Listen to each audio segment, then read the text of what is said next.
ఇక తుంగభద్ర కృష్ణ కలిసి వస్తున్నాయంట. శ్రీశైలానికి 2,54,000 క్యూసెక్ల ప్రభావం. ఎగువన ఆల్మట్టి నారాయణపూర్కు భారీ వరద, మళ్ళీ ఉప్పొంగుతున్న గోదావరి అంట. మొత్తం మీద అయితే మన ప్రాజెక్టులకు మన దగ్గరనే ముసురు పట్టింది. మళ్ళా 3 రోజుల పాటు భారీ వర్షాలు ఉన్నాయంటున్నారు, కానీ మన దగ్గర ముసురే ఉంటుంది.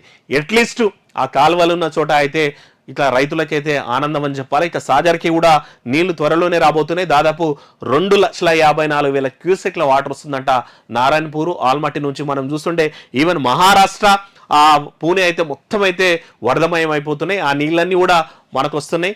మన జూరాల ఆల్రెడీ నిండినట్టుంది, 48 గేట్లు కూడా ఎత్తేసిండ్రు.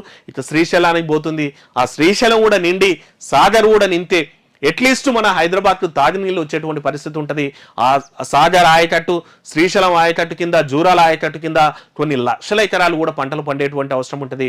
అట్లీస్ట్ ఉమ్మడి మహబూబ్నగర్లో ఆల్మోస్ట్ 60% వరకు కూడా ఇప్పుడు కాలువలైనటువంటి పరిస్థితి ఉంది. ఇక పాలమూరు రంగారెడ్డిని కూడా తొందరగా చేసేస్తే, ఆ కరుణ ప్రాజెక్ట్ను కూడా ఖతం చేసేస్తే, కంప్లీట్ చేసేస్తే ఆ నీళ్ళు కూడా అయితే ఎప్పుడన్నా ఇట్లా వానలు వచ్చినప్పుడు, ఎందుకంటే మొత్తం సాగర్ కూడా నిందింది అనుకో, ఫైనల్ పోయేది ఏంది, బంగాళాఖాతంలోకి పోతాయి.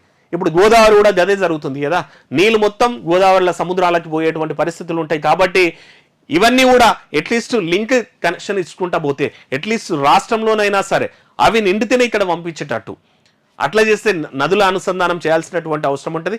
ఇంటర్ స్టేట్ అంటే ఇష్యూస్ ఉంటాయి, కానీ మన రాష్ట్రానికైనా సరే సంబంధించి ఎప్పుడైనా ఇట్లా నీళ్లు ఓవర్ఫ్లో అయినప్పుడైనా సరే అన్ని చెరువులను నింపుకునేటువంటి పరిస్థితులు అయితే ఉంటాయి. కాబట్టి ప్రభుత్వాలు ఆ దిశగా ప్రయత్నం చేయాల్సి